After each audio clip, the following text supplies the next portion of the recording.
So, very good evening, all the participants.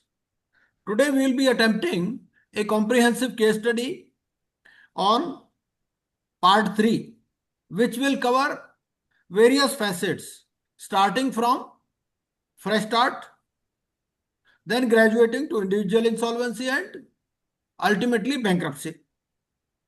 So, CS Pooja Vasudeva ji has prepared a case study. It's a very good case study and it has already been shared in the group. So, those who are attending,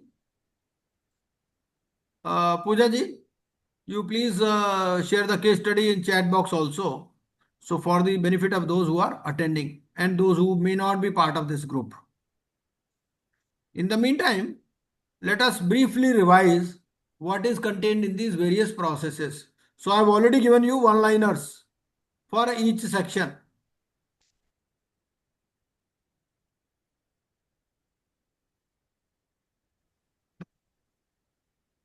So we may not go through all the sections.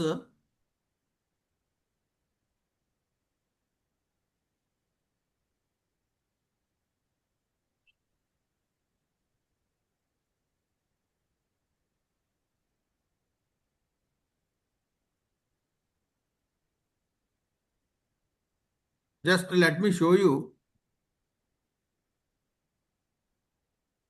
So this is the file which contains section-wise one-liners.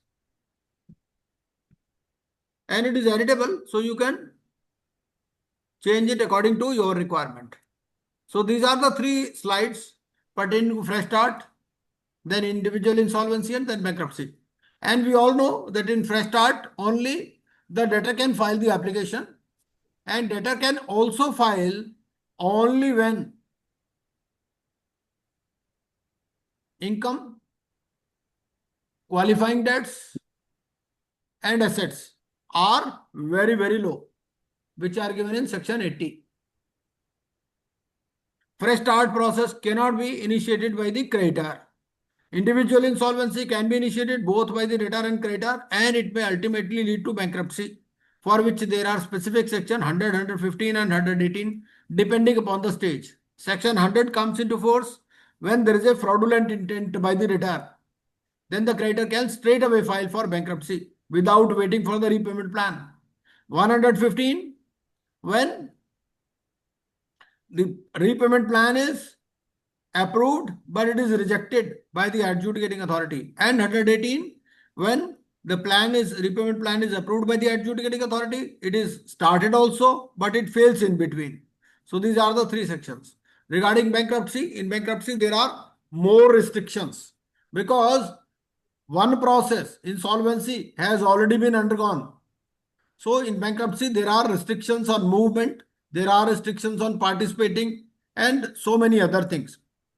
And then something similar to liquidation, which talks of the administration of the estate of the bankrupt, how the estate of the bankrupt shall be distributed. It is something similar to liquidation process. So these are the sections we have already covered up to section 178. And now I would request Pooja Vasudeva ji to please share the case study. Pooja ji, please. Already shared in the chat box. Okay. You can see, I have already made you co-host, so you can share on screen also. Or you want me to share? You can share, I think.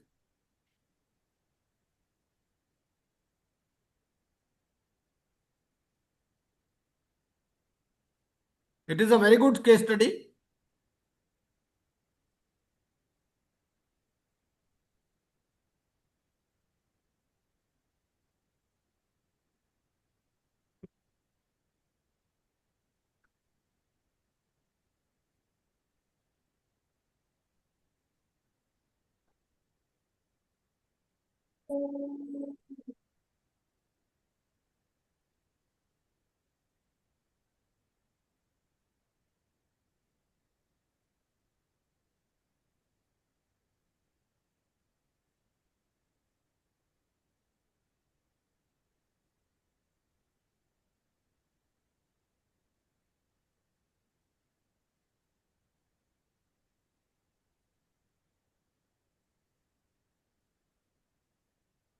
So this is the case study.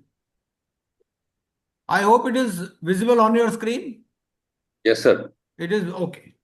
So how many of you have gone through this case study? भाई पूजा जी Sir, ने खुद बनाई है, किसी ने पढ़ी है case study क्या सीधा बिल्कुल सत्संग में आ गए? हाँ जी, नहीं सर, हमने पढ़ी और मैंने पूजा जी को तारीफ भी की है। अच्छा, अरे वाह, very good, very.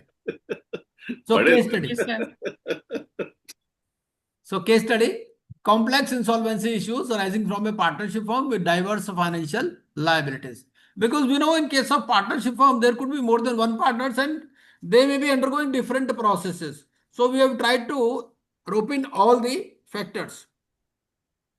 So it says there exists a partnership firm XYZ Associates comprising three partners, partner A, partner B, partner C.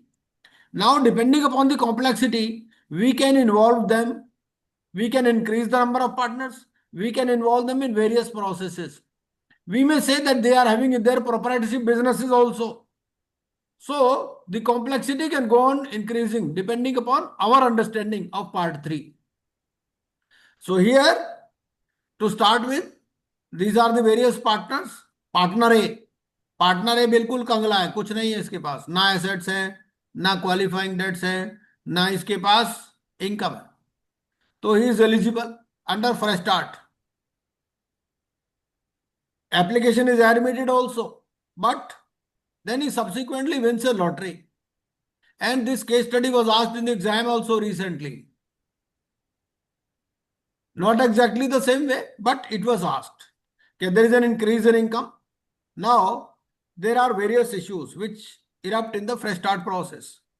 So, first issue is once the application is admitted, what will happen to the RP fees? So, who will pay the fees of the RP? Because he initiated the application on his own, he doesn't know the RP. और ये बहुत काम लगेगा, यहाँ से left मोड़ और रास्ता खाली है. So, and so many other things. Who will withdraw the application? Whether this debtor will withdraw the application. And suppose creditor has filed the application. The creditor cannot file in case of fresh start. है ना? So whether the debtor will withdraw the application or the RP will submit the report to the adjudicating authority or adjudicating authority on his own can withdraw. So these are the various facets which we should look into. Eligibility under fresh start. So partner A with no assets and minimal income files an application for fresh start process under section 80, and we assume that he is eligible and his application is admitted by the debt recovery tribunal, because there are jurisdictional issues also. Section 60 along with section, कौन सा section है वो, 179 है ना, 179 है शायद. 170. हाँ, so these are the two sections which contain jurisdictional issues. So based on that, application may be admitted in DRT or application may be admitted in NCLT. So here we are presuming that application is admitted by the DRT. And during the subsistence of the fresh start process, partner A wins a lottery, receiving a substantial sum which takes him outside this process. So now there are various issues. Yes, Pooja ji, please carry on. आप ही बताइए.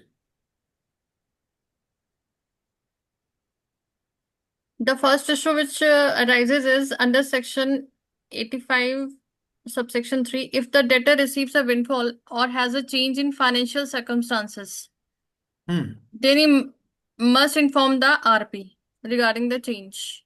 Okay, okay. But Secondly, now suppose he doesn't inform, then what will happen?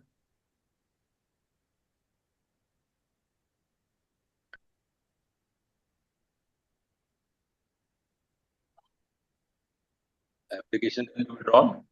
it can it if the RP comes to know later, then he can apply to adjudicating authority for withdrawal for cessation of process.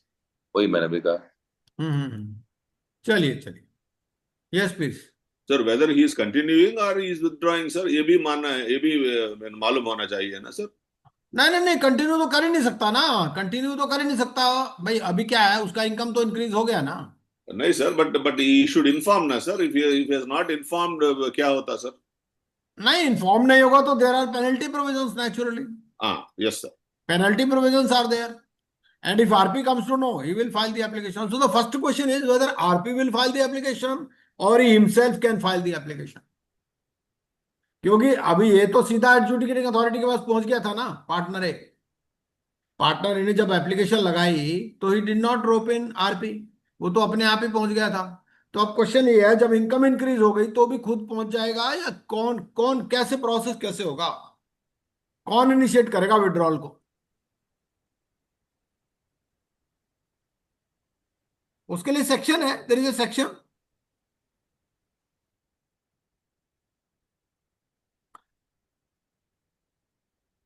किसी 85(3) में दिया हुआ है कि अगर वो inform करता है तो ठीक है, नहीं करता तो आरपी के पास डिस्क्रिशन है कि वो विड्रॉल की एप्लीकेशन लगा सकता है. हाँ, नहीं तो पहला हम ये इशू डिस्कस कर रहे हैं कि क्या वो खुद भी एप्लीकेशन लगा सकता है विड्रॉल की, यस और नो?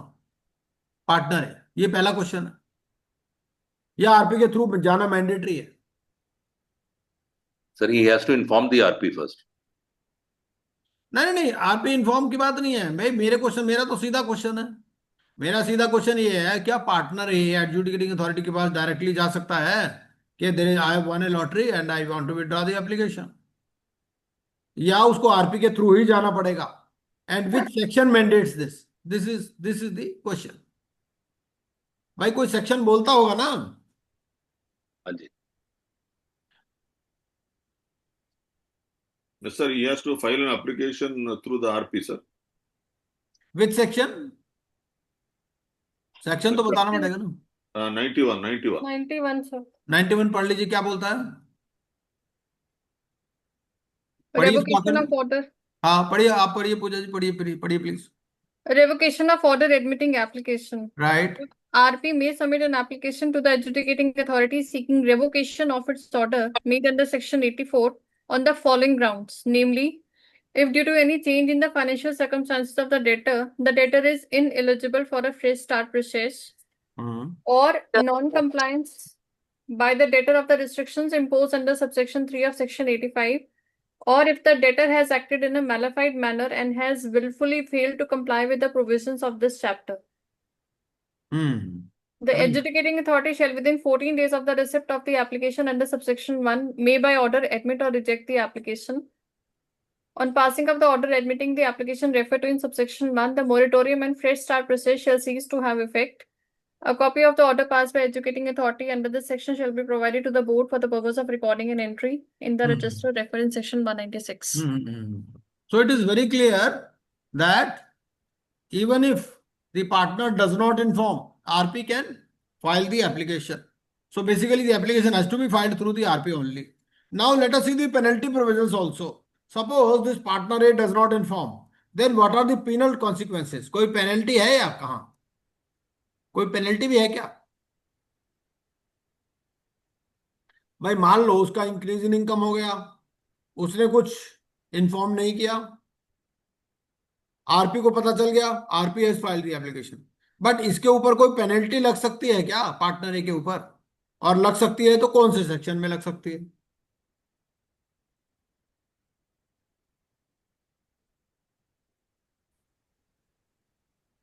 पेनल्टी एंड कॉन्सिक्वेंसेस है ना हमारे पास.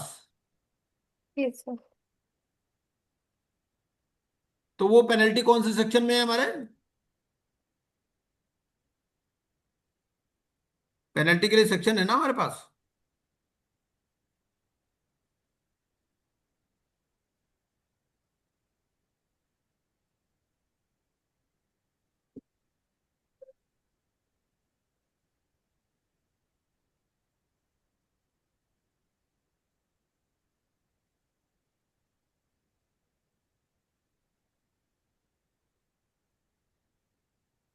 पेनल्टी का तो हमने चार्ट दिया था ना, वो जो केस स्टडी वाली फाइल थी उसमें पेनल्टी का चार्ट दे रखा है.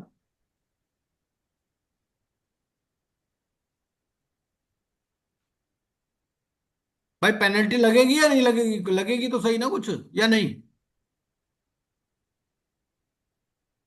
और लगेगी तो कौन से सेक्शन Penalty में लगेगी, sir. Yes. लगेगी? Definitely. ठीक है, कौन से सेक्शन? कोई सेक्शन भी तो होगा ना उसका. Yes, sir. सेक्शन आपके 184 से है ना? 184 से है ना? तो 184 सेक्शन से देख लेते हैं क्या बोलता है।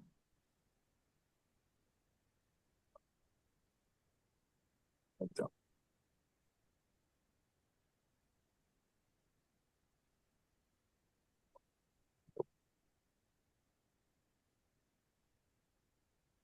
ये पेनल्टी है हमारी। एक मिनट।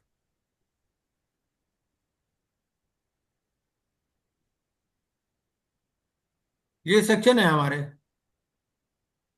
ये स्क्रीन नजर आ रही होगी आपको।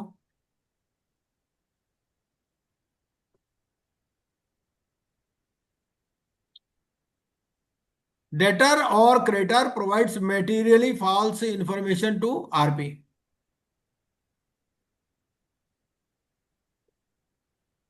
तो ये पेनल्टी है। इसके अंदर कवर हो जाएगा ये, या और कोई सेक्शन देख लेते हैं। 185 क्या है? Punishment for contravention of provisions, ये तो नहीं लगेगा। Punishment for false information concealment by bankrupt, ये भी नहीं लगेगा। ये बैंकरप्सी की बात करता है।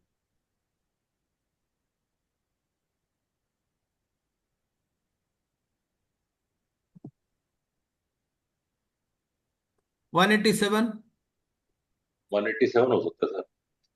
187 में बैंकरप्सी की बात करता, पनिशमेंट फॉर सर्टेन एक्शंस। हम्म, देखो ऐसा है, दो सेक्शन इस पर लग सकते हैं।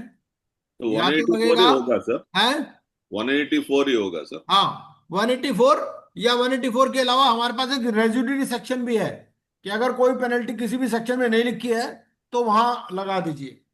वो कौन सा सेक्शन है आपका?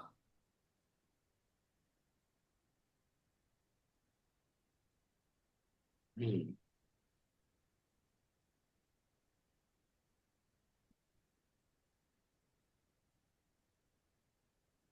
एक सेक्शन है ना हमारा, 234 है, क्या है वो? कौन सा सेक्शन है? कि भाई कोई पेनल्टी कहीं नहीं लिखी तो इतनी लगा दो। तो 235 ए, 235 कैपिटल क्या बोलता है? Punishment where no specific penalty और पनिशमेंट इज प्रोवाइडेड। तो 1 lakh to 1 crore rupees, one lakh to 2 crore rupees. तो एक तो 235 ए देख लेते हैं हम, अगर कोई सेक्शन में कहीं ना मिले तो। ठीक है। और 184 में भी लग सकती है। 184 में पूजा जी एक बार देखिए क्या फ्रेश स्टार्ट प्रोसेस भी है, या क्या लिखा, क्या लिखा उसमें? 184 को एक बार सेक्शन से पढ़िए, मेरे सामने बेरक नहीं है इस टाइम। सेक्शन 184 एक बार पढ़ लीजिए। Punishment for false information, etc., by creditor in insolvency resolution process. Okay. If a debtor or creditor provides information which is false in any material particulars to the resolution professional, he shall be punishable with imprisonment for a term which may extend to 1 year, or with fine which may extend to 5 lakh rupees, or with both. If a creditor promises to vote in favor of the repayment plan dishonestly by वो accepting तो any चलो, money, वो तो बात की बात होगी, तो उसको छोड़ repayment देते हैं। plan पे हो हाँ गया वो सर। तो अलग बात हो गई। अब सबसे पहले तो हमें क्या देखना है, एक तो ये देखना है कि ये जो ये 184 है, चैप्टर 7, ये फ्रेश स्टार्ट पर लगेगा या नहीं लगेगा। ये बात कौन से सेक्शन में लिखी गई है? कहीं लिखी होगी जरूर कि ये जो चैप्टर 7 है, चैप्टर 7 फ्रेश स्टार्ट में एप्लीकेबल है या नहीं है, पहला क्वेश्चन।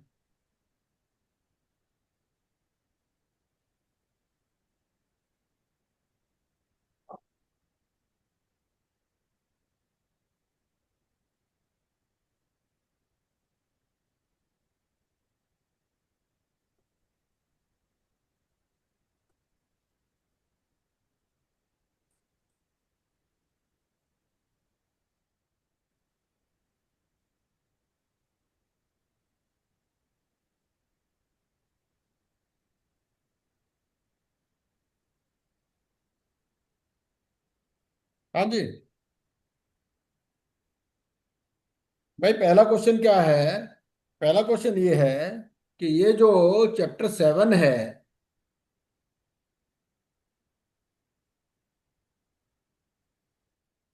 ये फ्रेश स्टार्ट में एप्लीकेबल है या नहीं है। अगर एप्लीकेबल है तो यहां लग जाएगी, अगर एप्लीकेबल नहीं है तो वन उसमें लग जाएगी 235A में। तो पहले ये खोजिए कि ये एप्लीकेबल है या नहीं है fresh start.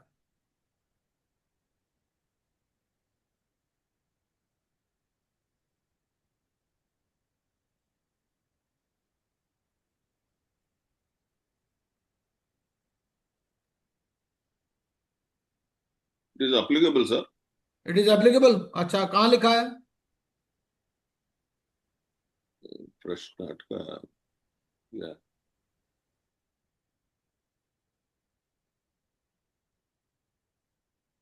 Sir, section 78. Section 78, ठीक है। क्या लिखा है?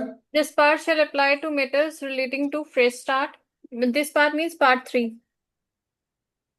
It shall apply to matters relating to fresh start, insolvency and bankruptcy of individuals and partnership firms where the amount of default is not less than 1,000 rupees. Hmm So this whole part is applicable for all these three. हम्म हम्म हम्म हम्म बिल्कुल सही है ना। तो आपका 184 में ये penalty लग जाएगी। ठीक है जी। चलिए नेक्स्ट इशू देखते हैं। ऐसे ऐसे सवाल पूछ लेगा वो कहीं से भी, देखो।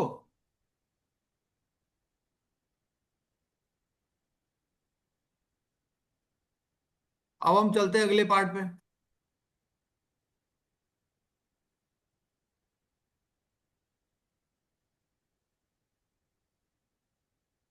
ये वाला हो ही गया हमारा। चलिए आगे चलिए। Jurisdictional issues. जुरिस्डिक्शनल इश्यूज पर क्या है कि DRT is the competent authority under part 3 and NCLT has no jurisdiction in matters under the fresh start process. अच्छा, एनसीएलटी का कोई जुरिस्डिक्शन नहीं है।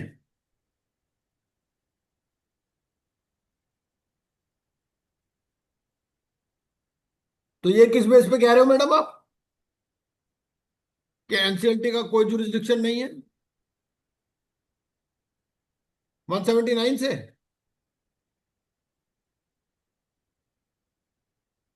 अच्छा, जी 79 में definitions में दिया है adjudicating authority.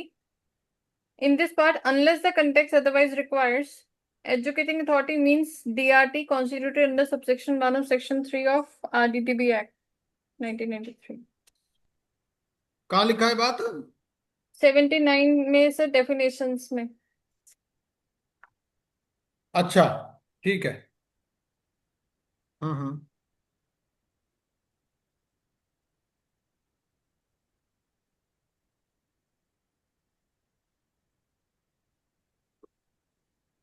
और क्योंकि 179 को सब्जेक्ट टू सेक्शन 60 कहता है तो एक बार सेक्शन 60 भी देख लेते हैं। सेक्शन 60 में क्या कहता है? ये तो फॉर कॉर्पोरेट पर्सन है जी। नहीं, वो ठीक है।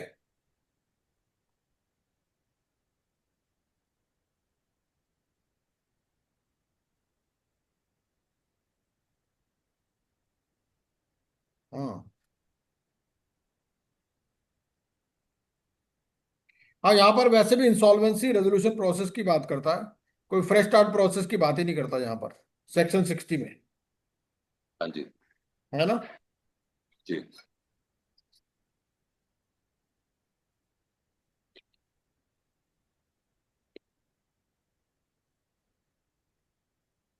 ठीक है, चलिए नेक्स्ट पॉइंट। हाँ जी madam. Outcome. The RP files for withdrawal of the process. DRT upon verification of the lottery when an eligibility violation is expected to terminate the fresh start process. The debtor, that is the partner A, may face penalties if it is found that he concealed the information intentionally. हाँ ठीक है, तो हमें इसमें दोनों section डाल सकते हैं। सेक्शन अभी हमने पढ़ा ही था, क्या था? 180, 184 हाँ and 184 था 235. और 235 कैपिटल है। जो भी लग जाएगा इन दोनों में से, है ना। चलिए नेक्स्ट। Issue 2, partner B. अच्छा, इससे पहले कि इशू 1 में कोई और किसी का कोई क्वेश्चन है क्या फ्रेश स्टार्ट से रिलेटेड? नहीं तो हम फिर पार्ट 2 पर चलते हैं।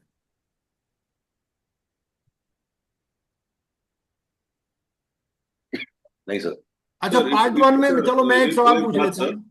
माई question is on part one, क्या suppose he is having a dwelling house, तो is he eligible for fresh start? भाई उसके पास एक मकान है, ठीक है, मकान मतलब उसके फादर का था, फादर के बाद उसके पास आ गया, उसके नाम से है ना, उसने कोई पैसा नहीं दिया उसके लिए.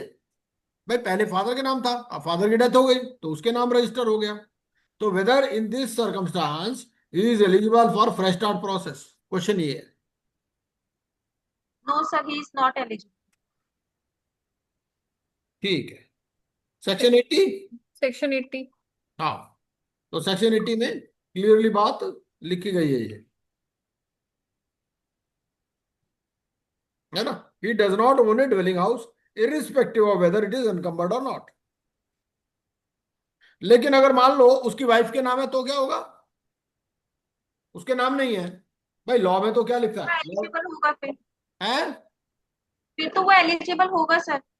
फिर एलिजिबल होगा. हाँ.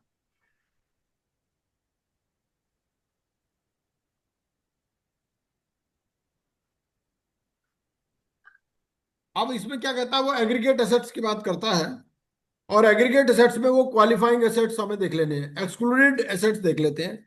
इसके साथ हम डेफिनेशन पढ़ लेते हैं एक्सक्लूडेड एसेट्स की. एक्सक्लूडेड एसेट्स में क्या बोलता है? An unencumbered single dwelling unit owned by the debtor of such value as may be prescribed. तो यहां पर भी ओन्ड बाय द डेटर की ही बात करता है. ठीक है जी. क्यों सुधाकर जी? भाई उसके नाम नहीं है, उसकी वाइफ के नाम है, उसमें रहता है, तो एलिजिबल होगा फ्रेश स्टार्ट के लिए, होगा सर. है ना. लॉ तो ऐसे ही बोल रहा है कुछ. तो इसके लॉजिक, इससे कंक्लूजन क्या निकलता है?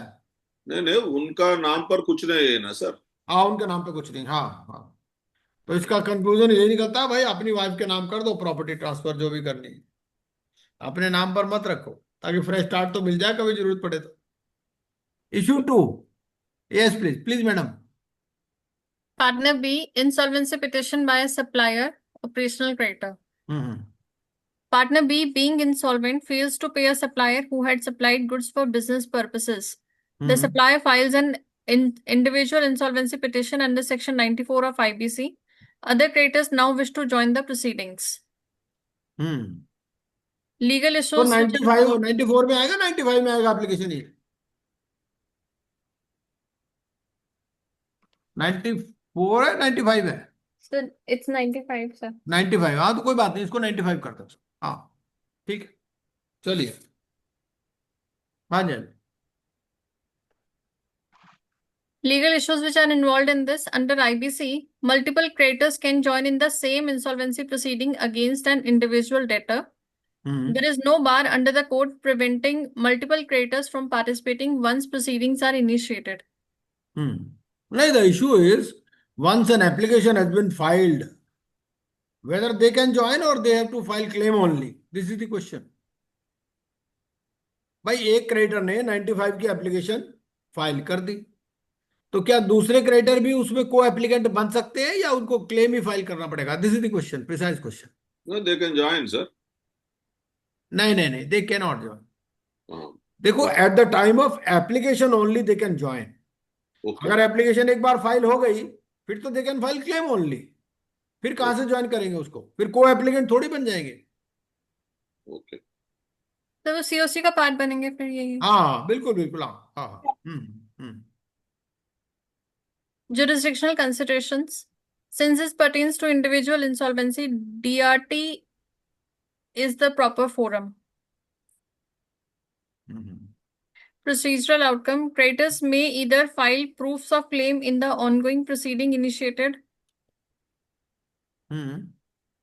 by the first creditor or file intervention applications before DRT to be included in the resolution process. The DRT may consolidate the claims and appoint a resolution professional to assess the debtor's estate and work towards a repayment plan. So now on to we can deliberate further. ये जो second वाला issue है insolvency का, तो whether the partnership firm can run as a going concern. पहले तो going concern पे कुछ बात कर लेते हैं कि suppose this application is a partner in A firm also, partner है ना फर्म में, तो गोइंग कंसर्न का क्या होगा?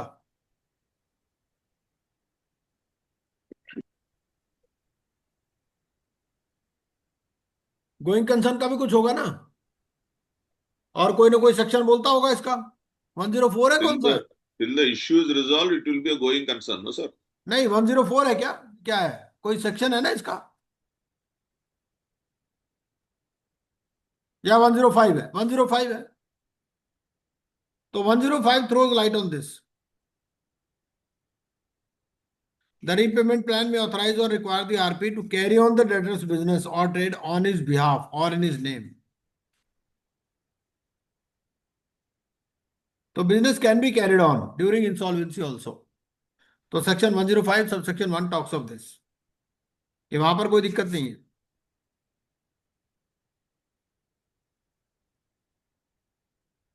और कोई इशू इंसॉल्वेंसी से रिलेटेड?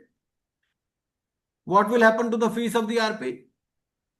आरपी का फीस कैसे पेमेंट होगा इंसॉल्वेंसी में? सर रीपेमेंट प्लान में इसका हाँ प्रोविजन होगा। हाँ, yes, in repayment plan there is a provision for payment of fees to the RP.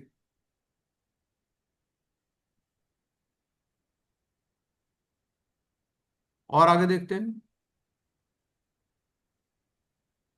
Now before we move to issue 3, कोई और किसी का क्वेश्चन है इंडिविजुअल इंसॉल्वेंसी पर?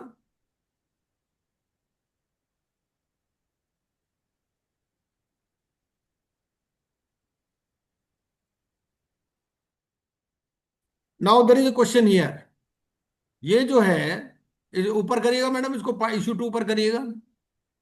अब इशू 2 में since is a partner in the firm, ठीक है, अब ये जो इंसॉल्वेंसी है ये उसकी इंडिविजुअल इंसॉल्वेंसी है या पार्टनरशिप फर्म के बिहाफ पर वो फाइल कर रहा है? This is the first question. ये जो सप्लायर था ये उसका इंडिविजुअल सप्लायर था या पार्टनरशिप फर्म का सप्लायर था? क्या था ये? Sir individual. Individual supplier. तो that means he is running his own individual business also along with being a partner in a partnership firm. और ये जो है आपका ये कुड नॉट पे और उसका स्टार्ट हो गया। Now the question is once this application is admitted, क्या पार्टनरशिप फर्म पर भी मॉरेटोरियम लग जाएगा या नहीं लगेगा? This is the question.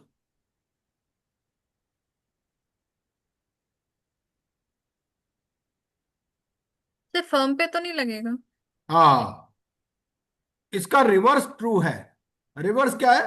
अगर पार्टनरशिप फर्म ने एप्लीकेशन लगाई है तो then moratorium shall be applicable on the partners as well, right. है ना? लेकिन ये ट्रू नहीं है इसमें, वाइस वर्सा। है ना? चलिए आगे चलिए। और किसी का कोई क्वेश्चन हो तो ठीक है, नहीं तो आगे चलते हैं। मैं पार्ट 3 पर चलते हैं। हाँ जी। Issue 3, Partner C. Enforcement of guarantee by financial creditor. Hmm Partner C had given a personal guarantee for a loan taken by a company in which he is a director. Hmm The company has defaulted. Hmm The financial creditor, knowing the company is assetless, wants to directly initiate insolvency against the guarantor, that is Partner C, by passing the corporate debtor. Hmm Legal position is that under section 60 subsection 2 of IBC, if CIRP or liquidation is initiated against a CD, any proceedings against his personal guarantor shall also lie before the same NCLT. However, in Lalit Kumar Jain versus Union of India 2021 case, the Supreme Court upheld that creditors can initiate insolvency against personal guarantors independently of proceedings against the CD. Right. Section 128 of the Indian Contract Act also says liability is coextensive. Yes, please. Jurisdictional conflict is that although personal insolvency typically lies with the DRT, in the case of a personal guarantor to a corporate debtor, the NCLT has jurisdiction under section 60 subsection 1 and 2. Right. The financial creditor can proceed against partner C before NCLT even if the company is not being pursued due to lack of assets. Right. This aligns with the principle that the liability of the guarantor is coextensive with that of the principal debtor as per Indian Contract Act, Section 128. The creditor may file an application under Section 95, read with Section 60, subsection 2 of IBC before the NCLT. Yes, please. आगे चलिए. Summary of legal proceedings and jurisdiction. With respect to partner A, when he has win lottery after fresh start process, the jurisdiction lies with the DRT. And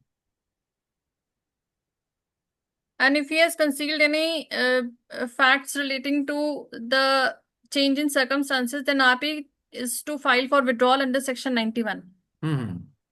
Right. As regards partner B, individual insolvency due to business debt, the appropriate forum is DRT. The supplier has filed insolvency petition in which others can join can at the time of filing of application. Yes. But once an application has been filed, then they cannot. They can only file the claims. Right. With respect to partner C, who is a guarantor for defaulted company loan, the appropriate forum is NCLT. And the financial creditor initiates insolvency under Section 95 against the guarantor. Means the financial creditor can directly initiate action against the guarantor without going through the CD.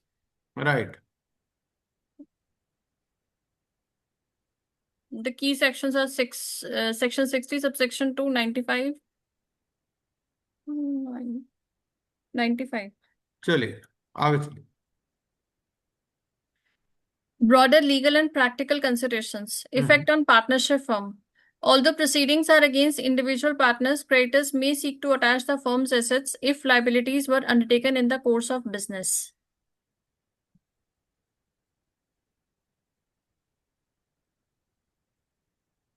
हाँ चलिए आगे चलिए please. Cross liability. Creditors may attempt to argue joint liability under Section 25 of Indian Partnership Act, especially if debts were contracted jointly. Actually, on this, I would like to add that first of all, we have to see regarding guarantee. We have to see whether he has given the guarantee in his individual capacity or in the guarantee document itself. It is mentioned that he is a partner in that partnership firm also. So, if any indication is there as to his association with the partnership firm, then partnership firm can also be roped in. But that will depend upon the facts of the case. Suppose he contracted a debt when he was individual only, and later on he became a partner. So in that case, partnership firm will not be held liable. But reverse is true. If partnership firm is liable, then he can be individually held responsible. Like partner A is already, say, he doesn't have anything, so partner A cannot be roped in. Right. चलिए आगे चलिए please. Interplay between DRT and NCLT. Multiple forums could create procedural delays. Parties must carefully determine the proper adjudicating authority based on the nature of debt, personal versus corporate guarantee. Disclosure duties. All partners undergoing insolvency proceedings must make full and fair disclosures. Non-disclosure can lead to revocation of resolution processes and penal consequences. Conclusion. This case underscores the multi-layered application of the IBC where individuals within a partnership structure face diverse financial issues. The law allows independent and simultaneous proceedings based on the nature of liability, personal insolvency, operational debt, and guarantee enforcement, while also providing creditors flexible remedies across DRT and NCLT jurisdictions. This study also emphasizes the importance of compliance, full disclosure, and strategic legal action by both debtors and creditors under the evolving insolvency framework in India. Now MCQ, sir. हाँ, करिए करिए please, आप ही को पढ़ाना है आज। Under which part of IBC did partner A apply for fresh start process? Is it part 2, part 3, 4 or first? भाई सभी लोग अपने आंसर लिखते रहिए इसमें, अपने आंसर आप मार्क करते रहिए। अगर आप बोलना चाहें तो बोल भी सकते हैं, चैट बॉक्स में लिखना चाहे चैट बॉक्स में भी लिख सकते हैं। And later on we can compare, जब सारे क्वेश्चंस एंड हो जाएंगे then we can compare with the answers. तो ये Next क्वेश्चन तो question. सिंपल है, बता सकते हैं आप कौन सा पार्ट है, part 1, part 2, part 3, part 4? Part 3 sir. Part 3. हाँ, पार्ट 5 नहीं लिखा मैडम, पार्ट 5 से नाराजगी कुछ? पार्ट 5 मिसलेनियस है ना सर? तो फिर वो भी लिख सकते हैं, है तो 5 पार्ट्स इसके। Right, sir. हाँ, चलिए इसमें पार्ट का मतलब चैप्टर हुआ क्या? हाँ जी, पार्ट का मतलब चैप्टर हुआ क्या? नहीं नहीं, chapter is different. Okay, part ऐसा है, there are 5 parts in IBC and in each part there are chapters, Chapters. and in certain parts there are no chapter, like part 1 and part 5 doesn't have chapters, but part 2, 3 and 4 they have chapters. Okay, So part is different, chapter is different. तो part 3 हुआ फिर तो। हाँ part 3, हाँ बिल्कुल। और पूछ सकता है, बहुत अच्छा क्वेश्चन है ये, ऐसा पूछ सकता है, बहुत सिंपल है। इसलिए पूछा सर, सबको क्लियर हो जाए। हाँ बिल्कुल, yes please. Second question. Which adjudicating authority deals with individual insolvency and fresh start applications? Is it NCLT, DRAT, DRT or High Court? DRT sir. DRT। Yes. Sir एक बात है सर, हाँ here it is likely that the examiner may ask, they may say adjudicating authority instead of DRT, because in the case of restaurant process the adjudicating authority is DRT, not NCLT. हाँ हाँ right but generally हमारे लिए क्या है, adjudicate authority मतलब NCLT याद आ जाता है हमें। राइट, बिल्कुल ठीक है, बिल्कुल ठीक। दे कैन, वो that depends upon the framing of the question, which way the question is framed. Yes. After winning the lottery, partner is obligated to do nothing as the process has already started. Notify the resolution professional. Notify NCLT. File a fresh application for corporate insolvency. B. Yes. Question 4th. What action should the resolution professional take in light of the lottery win? File for discharge under corporate insolvency. File an application for withdrawal of fresh start process. File an appeal in NCLT. Or convert the case into liquidation. Sir B होना चाहिए। B. Yeah, that's right. Under which section can the fresh start process be withdrawn due to material change in financial status? Section 80, Section 91, Section 60 or Section 95?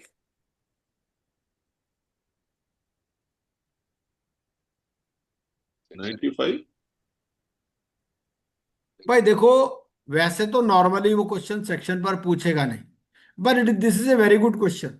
देखो question में क्या है, आप process of elimination से चल सकते हो। भाई सेक्शन 80 में तो क्या है, सेक्शन 80 में तो कंडीशंस दे रखी Liquidation. है ना, कंडीशन इनकम की, एसेट्स की, क्वालिफाइंग डेट्स की, तो 80 तो हो नहीं सकता। ठीक है। सेक्शन 60 वैसे नहीं हो सकता, सेक्शन 60 तो कॉर्पोरेट पर्सन को डील करता है, वो एडजुडिकेटिंग अथॉरिटी की बात करता है। और सेक्शन 95 क्या बात करता है, वो एप्लीकेशन बाय क्रेडिटर की बात करता है, इनके सब इंडिविजुअल इंसॉल्वेंसी। तो ये 3 सेक्शन तो हो ही नहीं सकते, एक ही सेक्शन बच गया इसमें बस, ओके। है ना। इस तरह से कर सकते हो आप, कई बार ना प्रोसेस ऑफ एलिमिनेशन से भी एग्जामिनेशन में आपको हेल्प मिल सकती है। सेक्शन मुझे भी मालूम नहीं है, और मैंने क्या प्रोसेस ऑफ एलिमिनेशन लगाया, भाई ये तो हो नहीं सकता, ये भी नहीं हो सकता, ये भी नहीं हो सकता, तो ये बचा यही यही हो सकता। In partner B's case, the supplier is classified as financial creditor, operational creditor, secured creditor, or resolution professional. Operational creditor.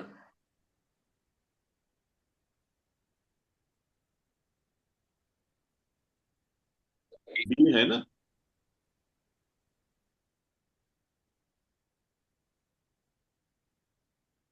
इसमें एक और भी क्वेश्चन हम पूछ सकते हैं। वो क्वेश्चन क्या हो सकता है कि whether there is separate application form, separate claim form for financial creditor and operational creditor, और द सेम फॉर्म। क्योंकि यहां वर्डिंग क्या यूज किया गया, क्रेडिटर। तो क्वेश्चन आपसे ये भी पूछ सकता है कि भाई ये जो अंडर पार्ट 3 है, which of the statements is true. There is no distinction between financial creditor and operational creditor, they can file the claim through the same form,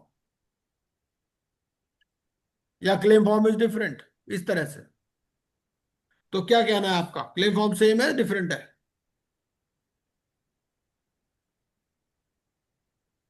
भाई यहां तो डेटर और क्रेडिटर की बात करता है। तो क्वेश्चन यहां पर नहीं, ये है, उसमें तो सेम है, उसमें सर कोई डिफरेंशिएशन नहीं है। हैं? उसमें एज सच कैटेगरी वाइज कोई डिफरेंशिएशन नहीं है। नहीं नहीं, बात फाइनेंशियल वो नहीं है। क्वेश्चन क्वेश्चन क्या है, क्वेश्चन तो ये है कि फाइनेंशियल क्रेडिटर है, एक ऑपरेशनल क्रेडिटर है, क्या वो क्लेम फॉर्म दोनों के लिए सेम है या डिफरेंट है? सर सेम है। कौन सा फॉर्म अलग नंबर नहीं। है? आई थिंक इट्स फॉर्म, पहले डेटर के लिए फॉर्म आता है बी। फिर क्रेडिटर के लिए आता है सर। हाँ जी। पहले डेटर के लिए फॉर्म है फिर क्रेडिटर के लिए है sir. Okay,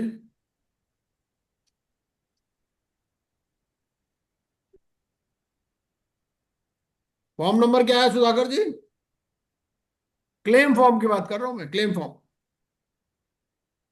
claim form form आपको डी कहाँ है मिलेगा, सर। रेगुलेशन में मिलेगा। रूल्स में सर। रूल्स में तो एप्लीकेशन फॉर्म होगा ना। ओ sorry, regulation sir.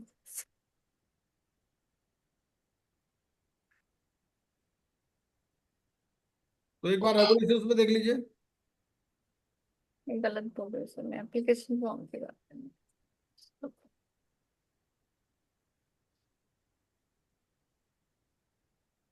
Other regulation.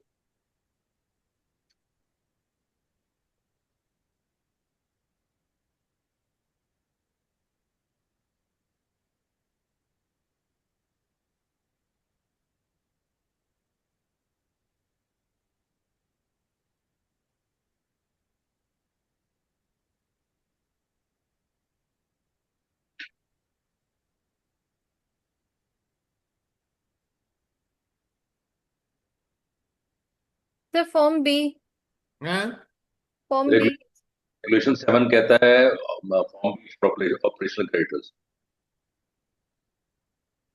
हैं? क्या, कौन सा फॉर्म है, फॉर्म बी? हाँ जी, फॉर्म बी। रेगुलेशन कहता है form B for operational creditors. अच्छा, और फाइनेंशियल क्रेडिटर के लिए? रेगुलेशन 8 कहता है फॉर्म सी। तो अलग अलग फॉर्म हो गए ना दोनों के लिए, हाँ जी, बिल्कुल है ना?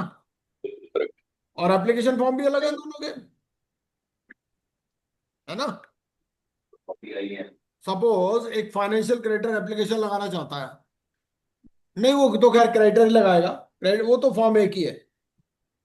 मतलब देखो, इस क्वेश्चन को दो तरह से पूछा जा सकता है। पहला कि भाई अगर फाइनेंशियल क्रेडिटर एप्लीकेशन लगाएगा टू इनिशिएट द प्रोसेस, है ना, तो क्या दोनों में डिस्टिंक्शन है कोई, या दोनों सेम फॉर्म यूज करेंगे for initiating the application under section 95? Sir दोनों अलग हो गए ना। इनिशिएट करने के लिए तो फॉर्म ए हो गया फाइनेंशियल क्रेडिटर का, और इधर फॉर्म सी हो गया क्लेम के लिए। नहीं नहीं नहीं, मेरा क्वेश्चन समझे नहीं आप। मेरा क्वेश्चन ये है कि क्रेडिटर ने सेक्शन 95 की एप्लीकेशन लगानी है। फाइनेंशियल क्रेडिटर ने नहीं, फाइनेंशियल की बात ही नहीं कर रहा, मैं तो कहता हूँ क्रेडिटर ने एप्लीकेशन लगानी है। अगर तो फाइनेंशियल क्रेडिटर ने लगानी है या ऑपरेशनल क्रेडिटर ने लगानी है, तो इससे फॉर्म नंबर चेंज होगा या सेम फॉर्म रहेगा 95 के एप्लीकेशन के लिए? क्वेश्चन ये है। क्वेश्चन तो मेरा समझ गए ना आप, हाँ कि जी। भाई सेक्शन 95 में creditor can file the application for initiation of insolvency resolution process, ठीक है।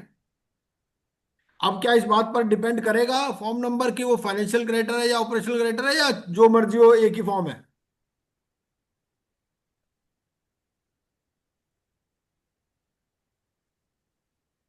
हाँ जी। Sir as per me the form तो सेम रहेगा। हाँ, एप्लीकेशन टू एडजुडिकेटिंग अथॉरिटी पे मिल जाएगा ना आपको। हाँ जी, हाँ जी। ये एप्लीकेशन टू एडजुडिकेटिंग अथॉरिटी में मिल जाएगा।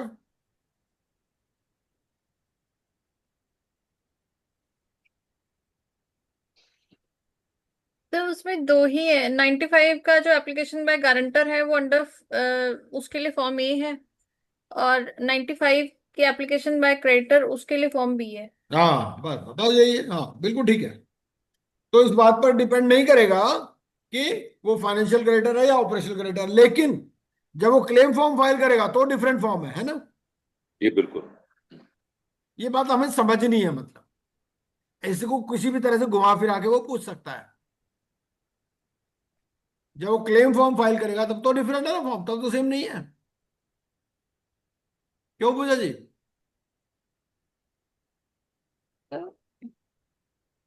भाई अगर भैया फाइनेंशियल क्रेडिटर या ऑपरेशनल क्रेडिटर क्लेम क्लेम भी तो क्रेडिटर, फाइल करेगा ना। the regulation 7 में a creditor shall submit its claim along with proof to the resolution profession form B। हाँ ठीक है। तो इसमें अलग से डिफरेंशिएट नहीं किया हुआ सर, ऑपरेशनल है फाइनेंशियल है। अच्छा, रेगुलेशन 7 कहता ही ऑपरेशनल क्रेडिटर्स के बारे एक बार पढ़ लीजिए रेवोल्यूशन 7। में ही sir, claims by Submission and verification of claim.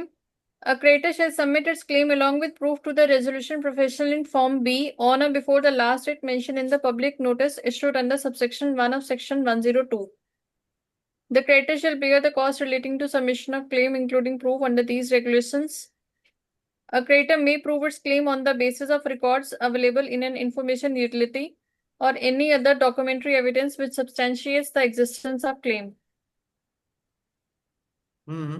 The resolution professional may call for such other evidence or clarification as he deems fit from a creditor or for substantiating the whole or part of its claim. The resolution professional shall verify each claim as soon as it is received and prepare a list of creditors under subsection 1 of Section 104 within 30 days from the date of public notice.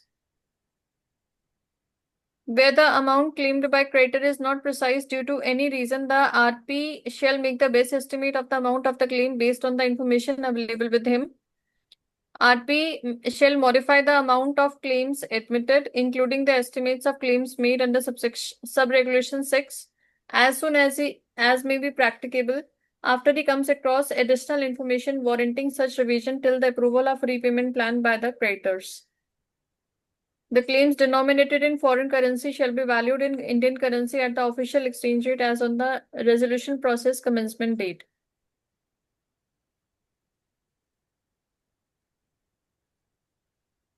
नहीं तो conclusion क्या निकला? Claim form same है different है? The same है creditor के लिए। Same है। जी।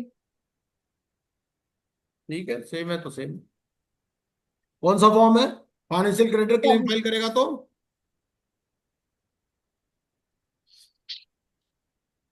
Form B. फॉर्म बी, और ऑपरेशनल क्रेडिटर करेगा तो भी फॉर्म बी। फॉर्म बी है दे। Okay. Umesh Arora ji, do you agree? हाँ जी बिल्कुल ठीक है।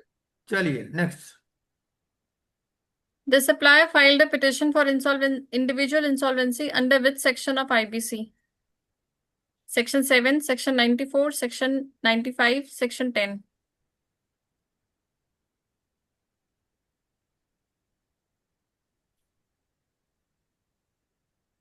भाई सिंपल सी बात है, दो ही सेक्शन है। एक 94 डेटर का होता है, 95 क्रेडिटर का होता है। क्योंकि ये सप्लायर है तो क्रेडिटर है, तो क्रेडिटर है तो 95 होगा, है ना।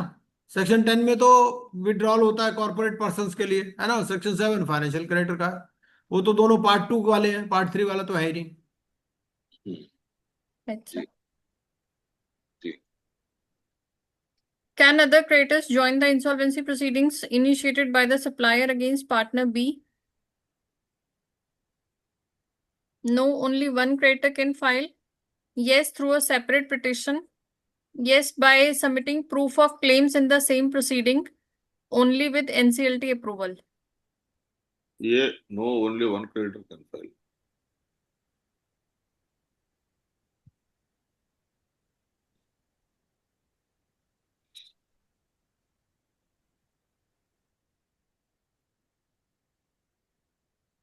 Should I move ahead?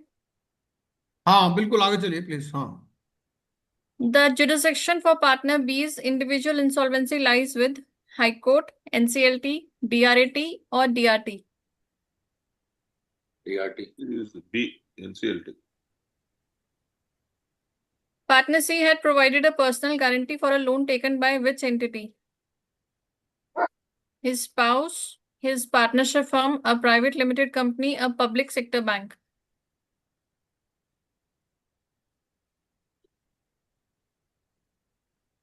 C, private limited company. Yes, sir. The financial creditor wishes to proceed only against partner C and not company. Is this allowed? No, both must be proceeded against. Yes, under the Indian Contract Act. Next, yes, as permitted under IBC and upheld by Supreme Court. And lastly, no, as the guarantee becomes invalid if company is not pursued. C होना चाहिए। B.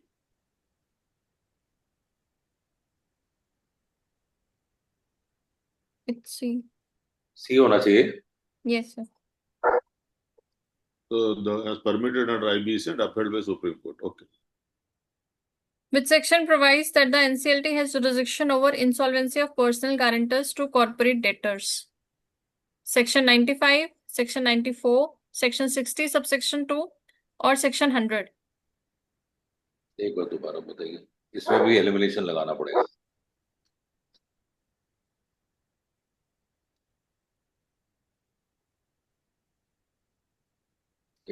क्या question है? Jurisdiction है तो section 60 की बात करता ना, सेक्शन 60 में ही है जुरिस्डिक्शन। क्वेश्चन दो देखो, क्वेश्चन बेस्ड है जुरिस्डिक्शन पर। अब जुरिस्डिक्शन के दो ही सेक्शन है, सेक्शन 60 और सेक्शन 179। 179 इसमें है नहीं तो 60 होगा। The Supreme Court in Lalit Kumar Jain versus Union of India case held that guarantors cannot be proceeded against without first proceeding against the company, or NCLT lacks jurisdiction over personal guarantors, or creditors can initiate proceedings against personal guarantors independently, or fresh start process is unconstitutional.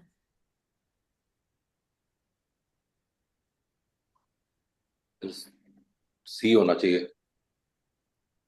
Yes. C होना चाहिए। What is Sir. the relationship? Sir C ठीक है sir? सही लग रहा है मेरे को भी। Next ma'am. What is the relationship between a personal guarantor's liability and the principal debtor's liability under Indian Contract Act, Indian Contract Law? They are not related.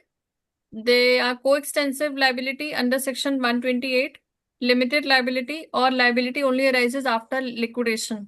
B. Coextensive liability under Section 128. Yes.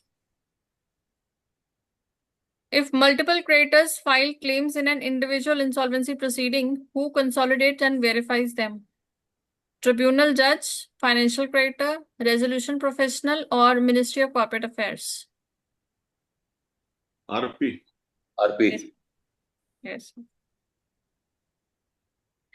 There are some additional learning points. Fresh start process is meant for truly indigent debtors and becomes void if eligibility changes. Personal guarantors of corporate debtors are treated uniquely under IBC and fall under NCLT's jurisdiction. Operational creditors can initiate individual insolvency proceedings under Part 3, Chapter 3 of IBC.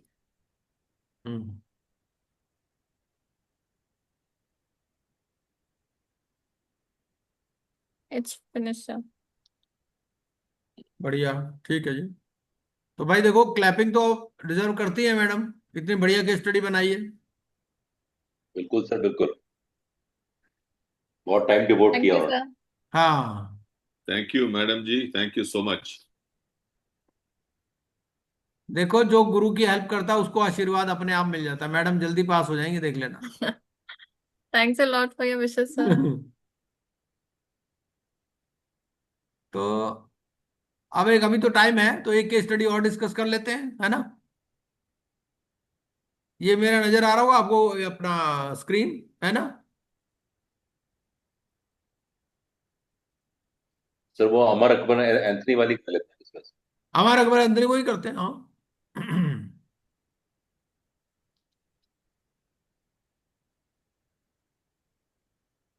ये लिखिए, ठीक है जी।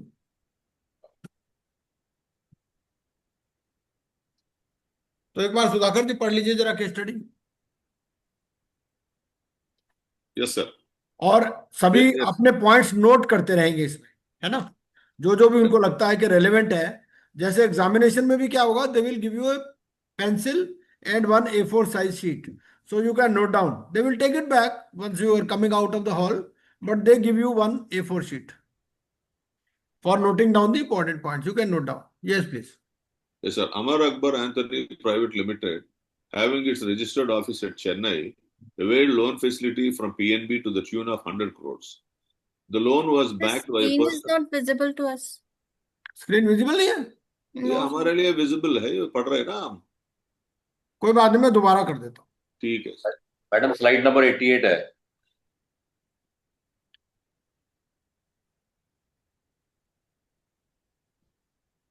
अब नजर आ रही madam?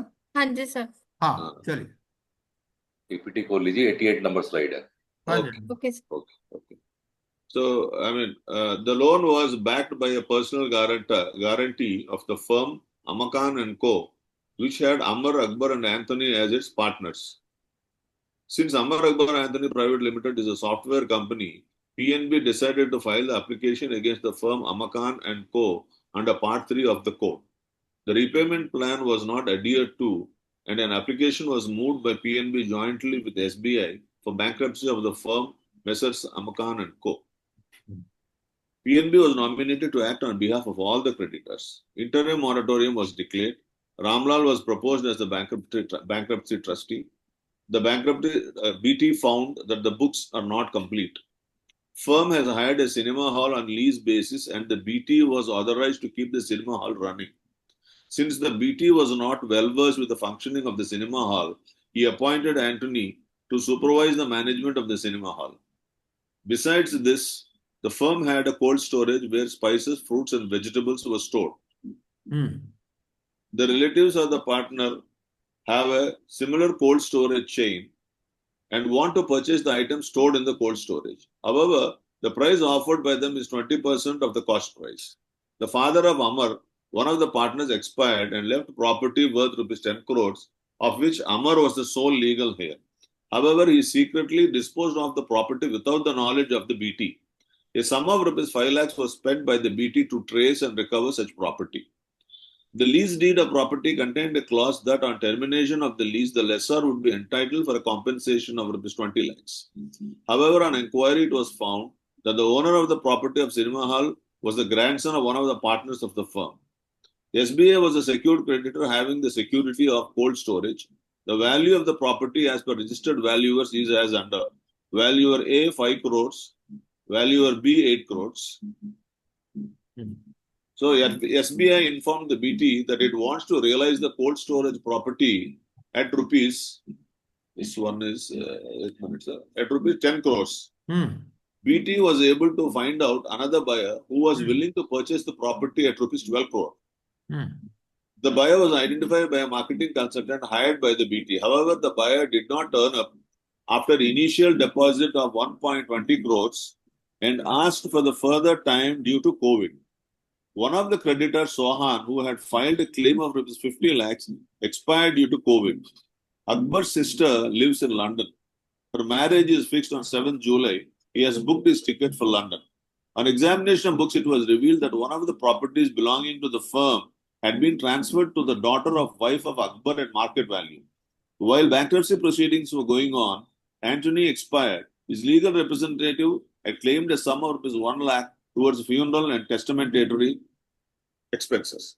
One of the employees of Amakan and Co., who had dues of rupees 20 lakhs, is presently serving in Dubai. He is unable to come to India. However, the dues are properly reflected in the books. हाँ, तो now अभी हमने case study पढ़ लिया, ठीक है, कुछ समझ में आई, कुछ नहीं आई, है ना, क्योंकि वो दो तरह से देखो केस स्टडी देगा आपको। पहला टाइप क्या है कि बहुत लंबे लंबे क्वेश्चन दे दो ताकि स्टूडेंट को समझ में ही ना आए कुछ भी, दूसरा तरीका क्या है? दूसरे तरीके में वो क्या करता है कि, लेकिन आपको चलना है उल्टा। आपको चलना क्या है? पहले केस स्टडी को पढ़ना ही नहीं, पहले क्वेश्चंस को पढ़ना है। क्वेश्चंस को पढ़ के आपको दो टाइप के क्वेश्चन मिलेंगे। कुछ ऐसे क्वेश्चन हो सकते हैं जो इसमें केस स्टडी को पढ़ने की जरूरत ही नहीं है, बिना केस स्टडी पढ़े ही आप आंसर कर सकते हो, क्योंकि they are based on the provisions of the section, है ना, जी sir. And not the facts of the case. कुछ होंगे जिसके लिए you have to go again to the facts, तो ये आपको मार्क करना है। ठीक है जी। तो पहला क्वेश्चन ये है कि will the moratorium be applicable. तो अब हम दोबारा केस स्टडी पर चलते हैं। ठीक है, सबसे पहले तो जुरिस्डिक्शन देख लेते हैं। जुरिस्डिक्शन क्या होगा, कहां पर एप्लीकेशन फाइल होगा? जुरिस्डिक्शन हमें पता है, दो सेक्शन है, सेक्शन 60 और सेक्शन 179। यही दो सेक्शन जुरिस्डिक्शन की बात करते हैं। ठीक है। पार्ट टू में क्या है? पार्ट टू में 1 करोड़ से कम का डिफॉल्ट हो तो एप्लीकेशन लगेगी ही नहीं। और ऐसा भी हो सकता है ना, गारंटी उसने पार्ट अमाउंट के लिए दी हो, तो अगर गारंटी का वैल्यू 1 करोड़ से कम है तो डीआरटी में ही एप्लीकेशन लगेगी, एनसीएलटी लेगा ही नहीं एप्लीकेशन। ये भी एक इशू आता है। तो अब आप ये बताइए कि एप्लीकेशन यहां लगा रहा है पीएनबी ज्वाइंटली विद एसबीआई, तो पीएनबी जो अपनी एप्लीकेशन लगाएगा वो कहां पर लगाएगा?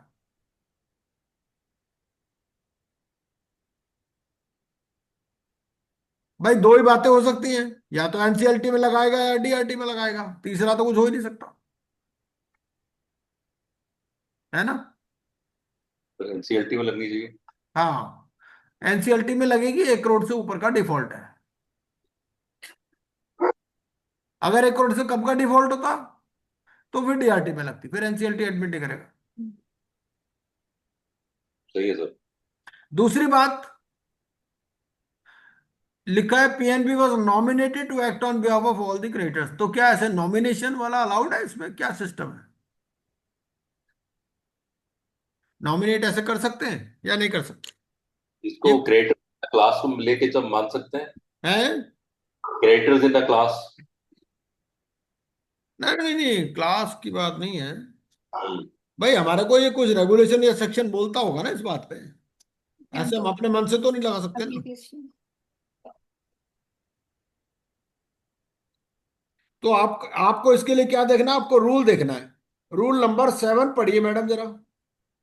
रूल 7 का 4, रूल 7 सब रूल 4, कौन सा रूल पढ़ना है आपको? Application to adjudicating authority for insolvency resolution process for personal guarantors to corporate debtor rules. तो रूल नंबर 7 सब रूल 4 पढ़ लीजिए एक बार, क्या बोलता है? In case of a joint application, the creditors may nominate one amongst themselves to act on behalf of all the creditors. हाँ ठीक है जी। तो इसका आंसर आपको कहां मिल जाएगा? रूल 7 सब रूल 4 के। भाई सबसे पहले तो क्या होता है, देखो, सेक्शन हमें याद हो ना हो वो कोई जरूरी नहीं है, लेकिन हमें आइडिया हो जाना चाहिए। सेक्शन मुझे भी याद नहीं है, लेकिन अपने को आइडिया होता है यार यहां पर होगा इसका आंसर, आसपास हो सकता है यार। सेक्शन 105 देख लो, हो सकता है 105 ना हो, 104 हो, एक आध सेक्शन इधर उधर हो सकता है ना। तो लेकिन आइडिया हो जाना चाहिए देखना कहां पर है, ये चीज। अब जैसे घर है, घर में नमक पता है ना आपको, नमक दानी में होता है, रस किचन में होता है। अब उसको आप ड्राइंग रूम में देखने लगो तो नहीं मिलेगा आपको। तो वैसे ही है, मतलब बेसिक आप वहां तक पहुंच जाओ, उसके बाद में फिर वहां ढूंढ लो। Interim moratorium was declared. अब इंटरिम मॉरेटोरियम एप्लीकेशन लगाइए फर्म के अगेंस्ट में। तो ये जो इंटरिम मॉरेटोरियम है, whether it will be operative against all the partners, Yes, sir. या सिर्फ मॉरेटोरियम ही एप्लीकेबल होता है on all the partners, interim moratorium नहीं होता? ऐसा भी कंफ्यूज करने के लिए आपसे पूछ सकता है कि interim moratorium is applicable only against the firm, whereas moratorium shall be applicable against the partners as well as the firm। ऐसे करके कुछ ना कुछ आपको घुमाने की कोशिश कर सकता है ना, आपके माइंड में दूसरा थॉट डालने की। सर एक बार दोबारा बता दीजिए क्या आप कह रहे थे इंटरिम मैं मॉरेटोरियम में। क्वेश्चन ये कह रहा हूं कि देखिए, there are two types of moratorium here, one is interim moratorium and second is moratorium. So if the examiner wants to frame a question, he may frame a question like this, that which of the following statements is true? Yeah, which of the following statements is false? Interim moratorium is applicable only against the person against whom application has been filed. Whereas moratorium is applicable not only against the applicant but against all the partners of the firm in case of a firm. इस तरह से मतलब एक thought process डालने की कोशिश कर सकता है कि आपको लगे ये ज्यादा लॉजिकल है. ट्रू. तो उस तरह से आपको थोड़ा सा केयरफुल रहना है. तो इंटरिम मोरेटोरियम में क्या है? तो सेक्शन 96 सबसेक्शन 2. हाँ, तो 96 सबसेक्शन 2 बोलता है Where the application has been made in relation to a firm, the interim moratorium under subsection 1 shall operate against all the partners of the firm as on the date of the application. Right. So हमें क्या देखना है? As on the date of the application. तो date of application में जो भी partner थे वो, फिर वो पार्टनर्स में भी डिस्टिंक्शन कर सकता है. पार्टनर में बोल सकता है जी एक स्लीपिंग पार्टनर है ना, तो क्या उस पर मॉरेटोरियम लगेगा? ऐसे क्वेश्चन पूछ सकता है. वर्ड क्या लिखा है? ऑल द पार्टनर, चाहे स्लीपिंग हो एक्टिव हो जो मर्जी हो, है ना, उससे कोई फर्क नहीं पड़ता. चलिए, और माइनर के ऊपर लगेगा. Minor has been admitted to the benefits of the partnership firm, तो whether this moratorium will be applicable on the this minor also. ऐसा पूछ सकता है. बहुत सारी बातें आईबीसी में नहीं लिखी हुई हैं, आपसे पूछ लेता है वो भी. उसका पर्पस आपको कंफ्यूज करना है बस, और कुछ नहीं. तो पूछेगा कि one minor has been admitted to the benefits of the partnership firm, so whether moratorium or interim moratorium will be applicable on that minor also. उसने पूछना ही वही है जो आईबीसी में नहीं लिखा हुआ. भाई उसको पता है, इतना तो सब पढ़ के आए हुए हैं, तो कुछ ऐसा पूछो जो नहीं पढ़ा हुआ इन्होंने. हाँ जी, क्या कहते हो आप सुधाकर जी? Yes, sir. Yes, sir. क्या? भाई वो तो गुगली फेंकेगा ना आप पे, आपको उसी को तो जवाब देना. सर उस केस में कॉन्ट्रैक्ट एक्ट आ जाएगा. राइट. पार्टनरशिप एक्ट आ जाएगा, पार्टनरशिप. इंडियन कॉन्ट्रैक्ट एक्ट भी आ जाएगा कि he can be admitted only to the benefits, है ना, he can not be held accountable for the liabilities. तो लायबिलिटीज के लिए तो रिस्पॉन्सिबल नहीं है. तो इंटरिम मोरेटोरियम, और वो फुल फ्लेज्ड पार्टनर भी नहीं है. He has been simply admitted to the benefits of the partnership, he is not a partner as such. अच्छा, अगला question. Ramlal was proposed as the bankruptcy trustee. The BT found that the books are not complete. अब books अगर complete नहीं है तो कितने दिन में कंप्लीट करनी है? कोई टाइम पीरियड है क्या? और कहाँ नहीं लिखी है ये सर. बात? नहीं सर, एट हाँ जी, अ कन्वीनियंट स्पीड है सर, मतलब जो अपनी हाँ. लिक्विडेशन में तो यही है सर. हम्म.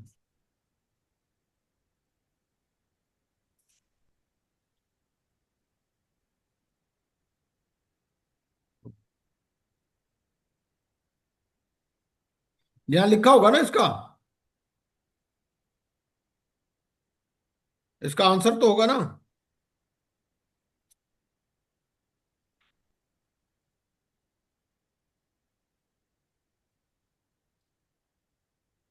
कि बुक्स कब तक कंप्लीट करनी है इसको.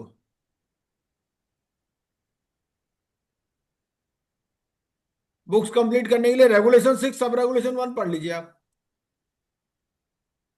Regulation 6 sub regulation 1. नहीं, इसमें डेट है सर. हाँ, बैंक्रप्सी का है ये, है ना. जी जी, इसमें है. क्या लिखा है?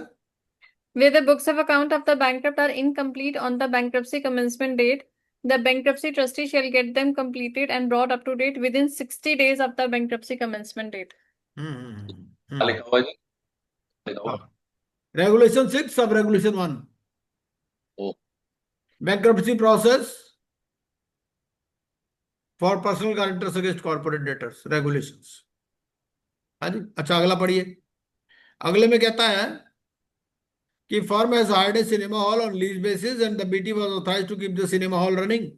Since the BT was not well versed with the functioning of the cinema hall, he appointed Anthony to supervise the management of the cinema hall. तो क्या किसी पार्टनर को ऑथराइज कर सकता है टू सुपरवाइज द मैनेजमेंट? ये question. और अगर कर सकता है तो कहां लिखी है ये बात? से कर तो सकता है, हाँ, कर सकता है ना। बैंक्रप्सी में कर सकता है सर। हाँ, तो ये बात कहां लिखी है?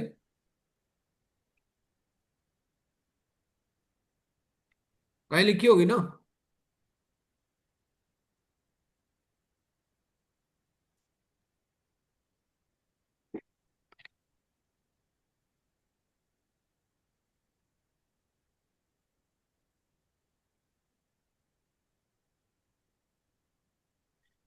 सेक्शन देखिए, सेक्शन 153 आई देखिए एक बार जरा। कौन से सेक्शन? सेक्शन 153 आई पढ़ लीजिए एक बार।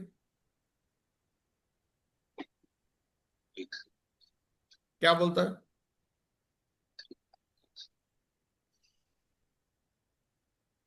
The bankruptcy trustee for the purposes of this chapter may, after procuring the approval of the committee of creditors, हाँ, may appoint the bankrupt to supervise the management of estate of the bankrupt or any part of it, carry on his business for the benefit of his creditors, and assist the bankruptcy trustee in administering the estate of the bankrupt. हाँ, तो ये allowed है, लेकिन इससे committee of creditors का approval लेना पड़ेगा।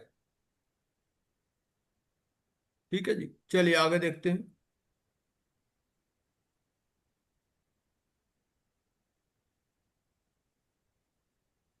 अब इसकी बात करते हैं।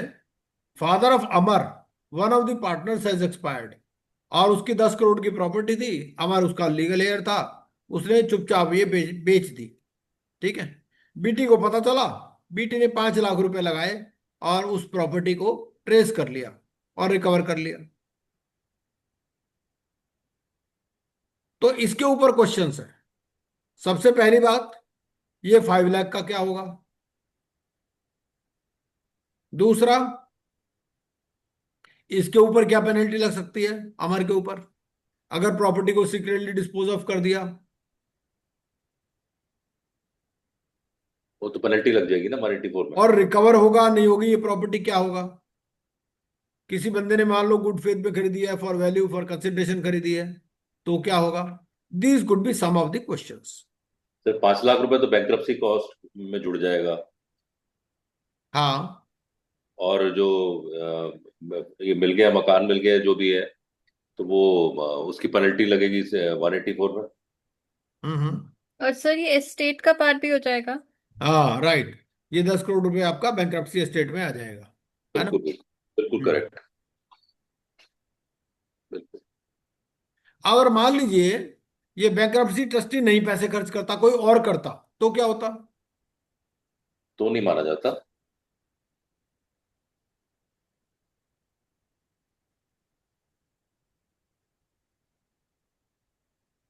Am I right? 165 पढ़ लीजिए एक बारी।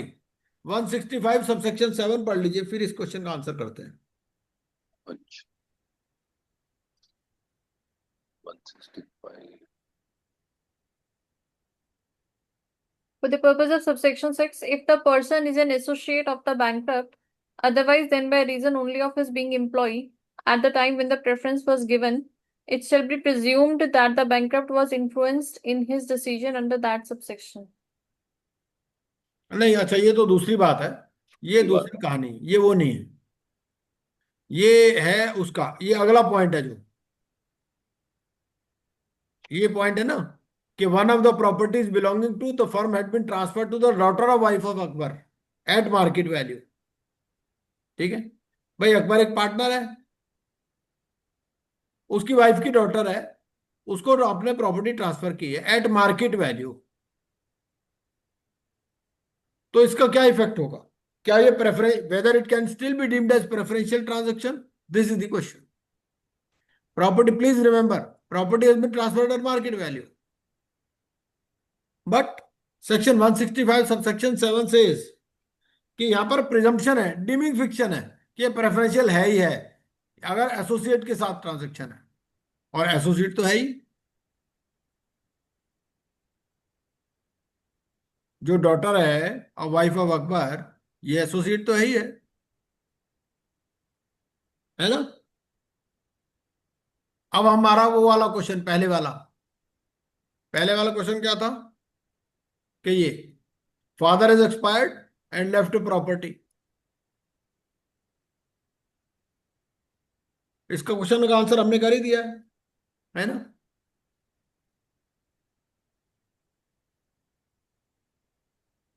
लीज डीड में क्या है कि लीज डीड में sometimes what happens is that partners they enter into some से अनकॉन्स्टेबल टर्म्स। अब उसने कहा जी ठीक है, अगर लीज टर्मिनेट करेंगे तो 20 लाख देना पड़ेगा कंपनसेशन। और प्रॉपर्टी का ओनर कौन था? Grandson of one of the partners of the firm. तो इस केस में क्या होगा? ये whether termination of lease can be done. हमने पढ़ा था ना, लीज कॉन्ट्रैक्ट से रिलेटेड भी कुछ सेक्शंस थे हमारे, जो ओनरस कॉन्ट्रैक्ट की बात करते हैं, पढ़े थे ना हमने उस दिन जब हम सारे सेक्शन पढ़ रहे थे। जी सर। ये था सेक्शन आपका डिस्क्लेमर ऑफ लीज होल्ड्स 162। तो डिस्क्लेम कर सकते हैं 162 में, डिस्क्लेमर ऑफ लीज होल्ड्स।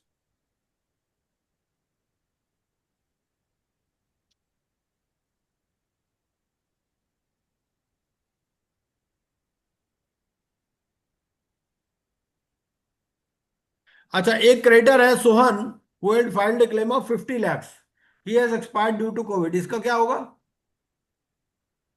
भाई क्रेडिटर ने क्लेम फाइल किया था, अब उसकी हो गई डेथ, उसके 4 बेटे हैं, चारों आ गए बैंक्रप्सी ट्रस्टी के पास, हमें दे दो हमें दे दो।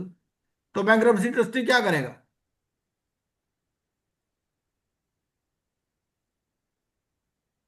मतलब एडजुडिकेटिंग अथॉरिटी के पास जाएगा, सीओसी के पास जाएगा, अपने आप एक्शन ले लेगा, क्या करेगा? पर वो सीओसी से अप्रूवल लेगा, क्योंकि ये लीगल एयर्स हैं तो उनको अप्रूवल लेके करेगा, वो एक्सेप्ट करेगा। हाँ, कोई सेक्शन होगा ना इसके लिए। अब वो अप्रूवल लेगा ना सीओसी। हाँ,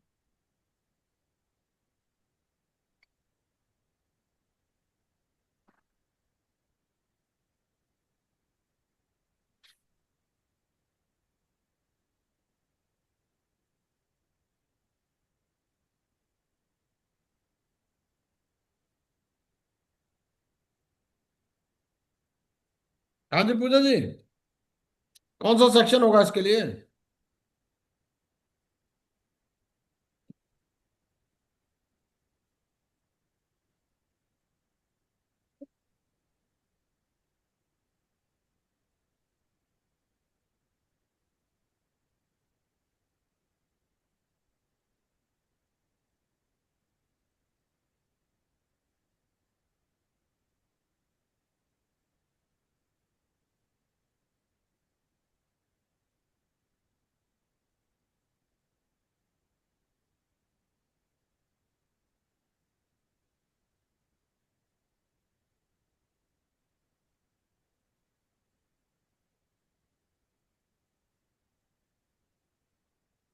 सर ये 163 में कुछ है इससे, इसके साथ मिलता जुलता?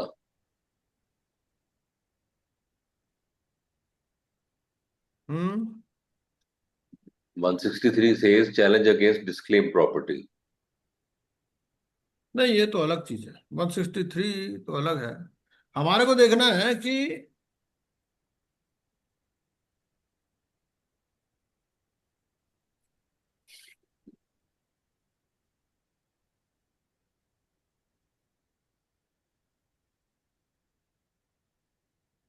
आईटीसी तो यही करेगा ना, सीओसी से अप्रूवल लेके ही करेगा, तो वो तो अप्रूवल तो लेनी है उसको, फिर उसमें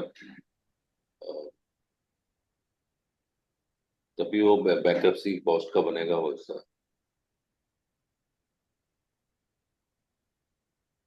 क्यों सुधाकर जी, क्या कहते हो आप? भाई, you have been appointed as bankruptcy trustee. A Yeah. creditor had filed the claim and now he has expired. Now 4 claimants have approached you. So what you will do? Whether you will go to COC, whether you will go to adjudicating authority, whether you will decide on your own, what you will do? COC के पास जाना पड़ता है sir पहले। Regulation 33 पढ़ लो एक बार जरा। Sir वो claim verify कर रहा है ना, वेरीफाई करने में पता लग गया उसको कि लीगल एयर्स हाँ, हैं तो वो। नहीं एक बार रेगुलेशन 33 पढ़ लो, फिर देख लेते हैं, हो सकता है आंसर मिल जाए। अच्छा, रेजोल्यूशन 30, रेगुलेशन 33 एक बार पढ़ लीजिए, क्या क्या कहता है। 1 2 3 4 5 6।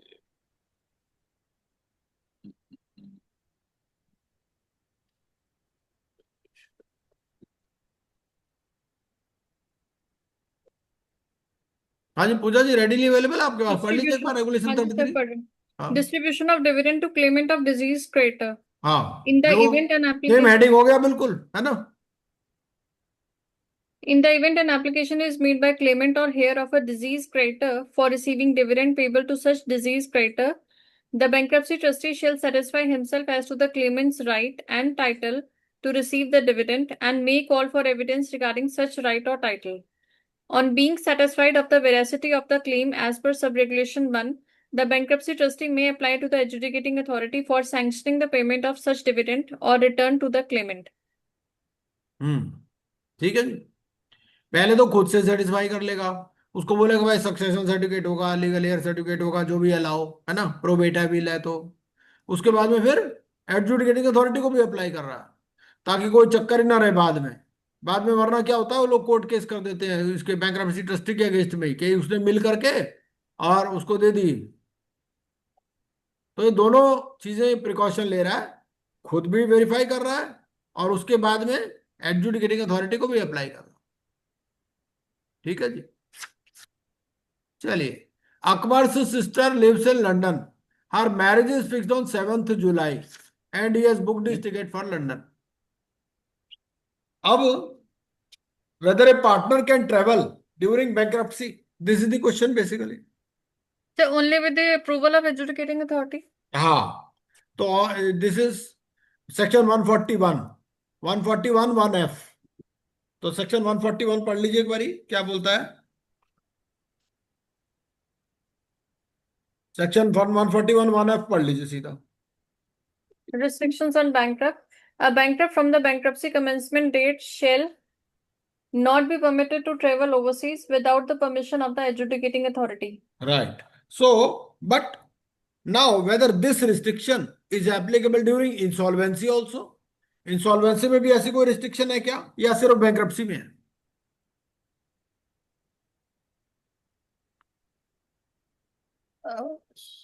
दोनों में है, हैं? दोनों में है सर। नहीं, इंसॉल्वेंसी में तो नहीं है मेरे हिसाब से। अगर है तो बताइए कहां पर है। फ्रेश स्टार्ट में है। हाँ सॉरी, फ्रेश स्टार्ट में है, हाँ, ठीक है ना। है, वहाँ है। वो इंसॉल्वेंसी में इसलिए नहीं रखी, वो सोचते हैं हो सकता है पेमेंट ही कर देते, काय को रिस्ट्रिक्शन लगाने उसके ऊपर। इंसॉल्वेंसी में तो ये है ना भाई, अल्टीमेटली तो इधर जाएगा या उधर जाएगा, या तो पेमेंट करेगा या बैंक्रप्सी होगी। सर यही तो वजह है कि एग्जाम में नंबर कम क्यों आते हैं, कि हाँ यही जी? तो एग्जाम में नंबर कम इसलिए तो आते हैं क्योंकि कैंडिडेट घूम जाता है हाँ, कि बस घूमना ही तो नहीं है ना, इसलिए पहले ही घूम लो आप जो घूमना है। यही तो रीजन है कि क्यों 60 नंबर नहीं आएंगे। 60 पे हमें कंसंट्रेट नहीं करना, हमें करना 75 80 पे, तब 60 आएंगे। आप 60 पे ही सोच के जाओगे ना, फिर 60 नहीं आने के, फिर 58 पे अटक जाते हैं बंदे। That is right. ठीक है जी। बिल्कुल ठीक है सर। तो फ्रेश स्टार्ट है और बैंक्रप्सी है, इंसॉल्वेंसी में ऐसे कोई रिस्ट्रिक्शन मेरे हिसाब से नहीं है। ठीक है, चलिए आगे चलते हैं। डिस्कस करके क्लियर हो गया। अब एक बात और, ये भी हो गया हमारा। अब while bankruptcy proceedings were on, Anthony expired, एक पार्टनर की हो गई डेथ, तो his legal representative had claimed a sum of rupees 1 lakh towards funeral and testamentary expenses. तो इसका सेक्शन 178 में कहाँ ट्रीटमेंट होगा 1 लाख का। 178 में इसके ट्रीटमेंट की बात करता है ना। कैसे ट्रीटमेंट होगा इसका, क्या होगा 1 लाख का। आपको सेक्शन 170 भी पढ़ लेना है, सेक्शन 170 सब सेक्शन 2 और 3। और 178 तो पढ़ना ही पढ़ना है। तो पहले एक बार सेक्शन 172 और 3 पढ़ लीजिए। Administration of estate of deceased bankrupt. हाँ, While administering the estate of a deceased bankrupt, the bankruptcy trustee shall have regard to the claims by legal representatives of the deceased bankrupt to payment of the proper funeral and testamentary expenses incurred by them. और 3 भी पढ़ लीजिए इसी का, 170 का सब The claims under subsection 2 shall rank equally to the secured creditors in the priority provided under section 178. हाँ, ठीक है जी। और इसके बाद हमारा 178 है। तो 178 क्या बोलता है? 178 बोलता है कि कहाँ ये पेमेंट होगा, प्रायोरिटी ऑफ पेमेंट, है ना। जी। तो ये जो dates owed to secured creditor है ना, इसके साथ ही पेमेंट हो जाएगा इसका।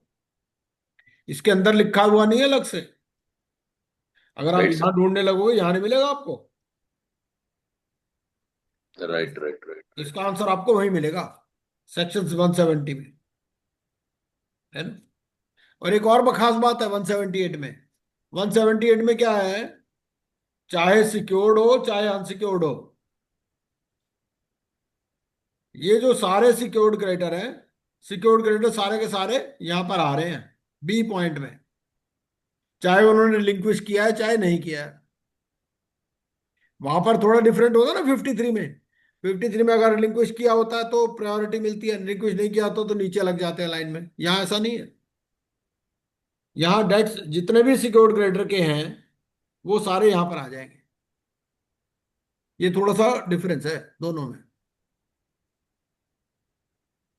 ठीक है जी। पॉइंट समझ में आएगा नहीं ये वाला बात? राइट। अच्छा, one of the employees of अमाकन and company who had dues of 20 lakhs is presently serving in Dubai. He is unable to come to India. How the dues are properly reflected in the books. इसकी liability books में reflected है। तो क्या books के basis पर bankruptcy trustee claim admit कर सकता है? उसने क्लेम तो फाइल किया नहीं है।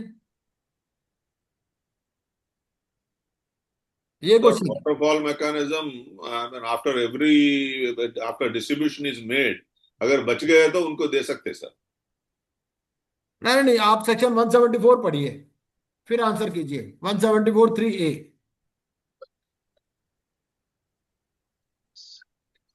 174 3A पढ़िए एक बारी। In the calculation and distribution of the interim dividend, the bankruptcy trustee shall make provision for any bankruptcy debts which appear to him to be due to persons who, by reason of the distance of their place of residence, may not have had sufficient time to tender and establish their debts. ठीक है जी। तो वो अपना date नहीं prove कर पाया, establish नहीं कर पाया, तो ये क्या करेगा? ये उसका प्रोविजन करेगा। तो अगर कोई क्लेम फाइल करना भी जरूरी नहीं है, बेसिस ऑन बुक्स उसको लगता है कि भाई वो उनका रेजिडेंस दूर है, उनका टाइम नहीं मिल पाया तो एस्टैब्लिश द डेट, तो भी कंसिडर कर लेगा वो। ठीक है जी।